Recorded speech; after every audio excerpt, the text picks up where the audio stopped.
अगर आप इस हकीकत को ठीक से समझना चाहें तो आपको ताज्जुब नहीं होगा, बट यह जानकारी ज़रूर बढ़ जाएगी कि आत्मनिर्भर भारत के ढोल में कितना पोल है।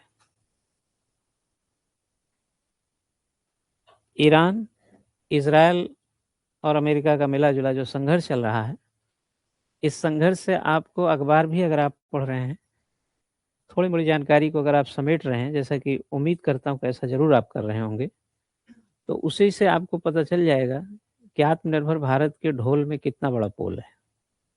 देखो, किसी भी चीज़ का स्लोगन में बदलना और किसी चीज़ की ज़मीनी स्तर और हकीकत में होना, 2 बातें हैं। सरकार का अपना फंडामेंटलिज़्म होता है कि जनता को कुछ बताओ और कुछ ऐसा समझाओ कि जिसको यह भरोसा हो कि हम उसके लिए बेहतर से बेहतर कर रहे हैं। जबकि वास्तव में सरकार भी बेहतर उसी पैमाने पे कर सकती है, जिस पैमाने पर देश में संसाधन होंगे। अगर हमारे यहाँ क्रूड ऑयल है ही नहीं ठीक से, 85% से ज़्यादा क्रूड ऑयल हम दूसरे देशों पे निर्भर हैं, तो सरकार कितना भी आत्मनिर्भर की बात करे, हमें दूसरों की तरफ देखना ही पड़ेगा। यही बात हम एलपीजी के लिए, पीएनजी के लिए यानी ऊर्जा के लिए भी कह सकते हैं, जो कि 60% से ज़्यादा निर्भर हैं। यही बात हम खाने के तेल के लिए भी कह सकते हैं, जो 65% है। यही चीज़ हम फर्टिलाइज़र के भी कह सकते हैं।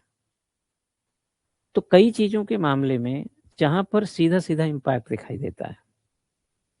अगर गैस नहीं होगा, तो आप देख लीजिए कि क्या फ़र्क पड़ सकता है। क्रूड ऑयल नहीं होगा, तब भी आप समझ सकते हैं क्या फ़र्क पड़ सकता है। फर्टिलाइज़र नहीं होगा, तब भी आप समझ लीजिएगा कि आगे धान की खेती होगी और आगे के उत्पादन के औसत दर्जे का विचार आप रख सकते हैं। लेकिन ये चीज़ आप कम जानते हैं। कम इसलिए नहीं जानते कि आप जानना नहीं चाहते, कम इसलिए जानते हैं कि लोग बताते ज़्यादा हैं। 2020 कोरोना के टाइम से आत्मनिर्भर भारत का नारा चल रहा है। हम आत्मनिर्भर किस में हो सकते हैं? जिसमें हमारे ज़मीन में सब कुछ देती हो। एक ज़माना था हमारे पास खाने के लिए अनाज पूरा नहीं पड़ता था। हालाँकि उस ज़माने में हमारी जनसंख्या भी बहुत कम थी। लेकिन लैंड रिफ़ॉर्म, भूमि सुधार नहीं था ठीक, उसको किया गया। चकबंदी किया गया, हाँ? जोतों को आकार बढ़ा दिया गया। यूरिया, फर्टिलाइज़र, अच्छे बीज पर काम किया गया, अच्छी तकनीक पे काम किया गया। सिंचाई को खेतों तक पहुँचाया गया, नालियों को। नलकूप लगाए गए, बिजली गाँव-गाँव तक पहुँचाए गए, बिजली प्रोडक्शन के सेंटर बनाए गए, चाहे थर्मल पावर हो, हाइड्रो पावर हो और भी जो भी पावर के डायमेंशन है, किए गए। इंडस्ट्री लगाए गए, सब कुछ चीज़ों में आप आगे रहे। लेकिन फिर भी कुछ मामलों में जहाँ पर आपका रिसोर्स लैक करेगा, जहाँ है ही नहीं, तो वहाँ पर आत्मनिर्भर तो नहीं होंगे। उसी में ये सब आता है। क्रूड ऑयल आता है, खाने का तेल आता है, गैस आता है, एनजी, पीएनजी जो भी कहिए, सीएनजी सब आता है ना? तो लड़ाई किसकी है? लड़ाई ईरान के साथ 2 बागड़ बिल्लों की है। हम उनको बागड़ बिल्ला इसलिए कह रहे हैं, आ बैल मुझे मार। जिसकी ज़रूरत नहीं थी उसको थोप दिया। अब भूत छूट नहीं रहा है। भाई थप्पड़ तो आप ही ने मारा था पहला, अब प्रतिक्रिया करने वाला तो ज़ोर से करता है। अब प्रतिक्रिया करने वाले को गुस्सा ज़्यादा इसलिए होता है क्योंकि वो देखता है यार हम ऐसा क्या कर रहे थे जो आपने पीट-पाट के चले गए। परमाणु बम का मसला था तो उसका समाधान दूसरा रास्ता निकालते, आपने तो एकदम दुश्मनी ही पाल ली। अब सबसे बड़ा जानते हैं क्या हो गया? लड़ाई का केंद्र हो गया हारमुज, जिसकी चर्चा मैं पहले कर चुका हूँ। हारमुज हो गया।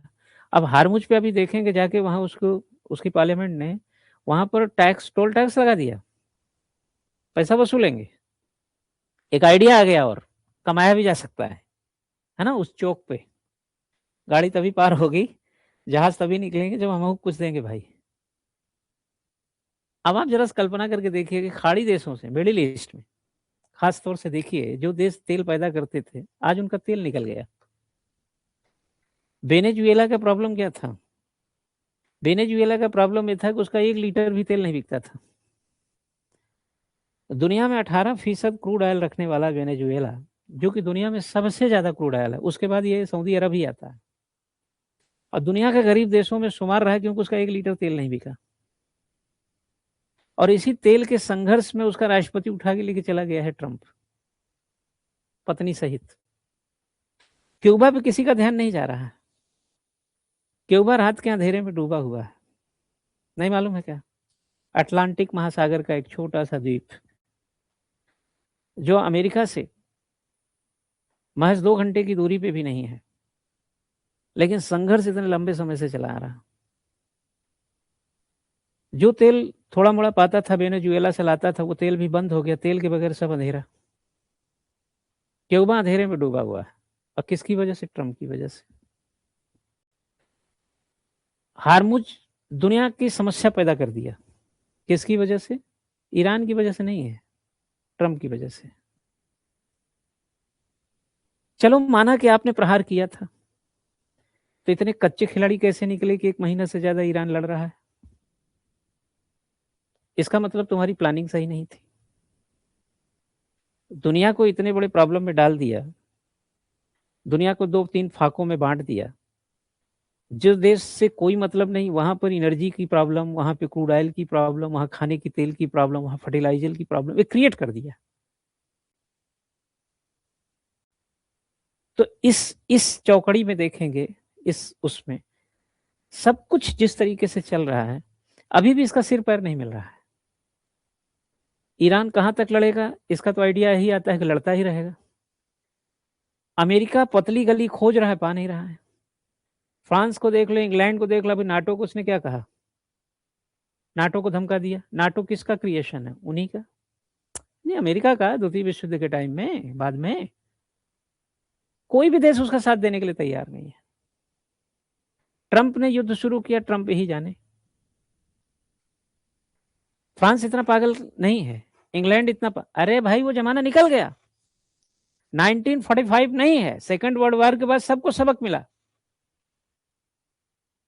दुनिया परमाणु बम की भट्टी पे बैठी है। ध्यान रखना, परमाणु बम जिसके पास नहीं है, उसके पास परमाणु बम वाला दोस्त तो है। माना ईरान के पास पता नहीं परमाणु बम है कि नहीं, हमको तो लगता है, वैसे तो डिक्लेयर्ड नहीं है लीगली, लेकिन उसके पास चाइना और रसिया जैसे परमाणु बम वाले दोस्त तो हैं। दोस्त तो हम भी हैं, लेकिन हम इतने अग्रेसिव दोस्त नहीं हैं कि किसी के लिए हम परमाणु बम लेके जेब हम घूमने लगेंगे। वैसे तो देखा जाए तो बगल में पाकिस्तान भी है, लेकिन पाकिस्तान का ज्यादा सरोकार आजकल ट्रंप से चल रहा है। और जरा सा हिमाकत पाकिस्तान कर दे तो इस्लामाबाद फोड़ने में देर नहीं लगाएगा ईरान, क्योंकि उसको अब मिसाइल उड़ाने में मजा आ रहा है। उसकी जितनी मिसाइलें थी सब उड़ा उड़ा दिया, नई हुई बना रहा होगा, उसको रोज उड़ाना ही मजा आ रहा है। हारमुज पे पैसा वसूलेगा, तेल बेचेगा, आनंद में रहेगा। बाकी जितने खाड़ी के देश हैं वो बर्बाद हो रहे हैं। दुबई में प्रॉपर्टी के रेट गिर गए, दुबई से लोग भाग रहे हैं।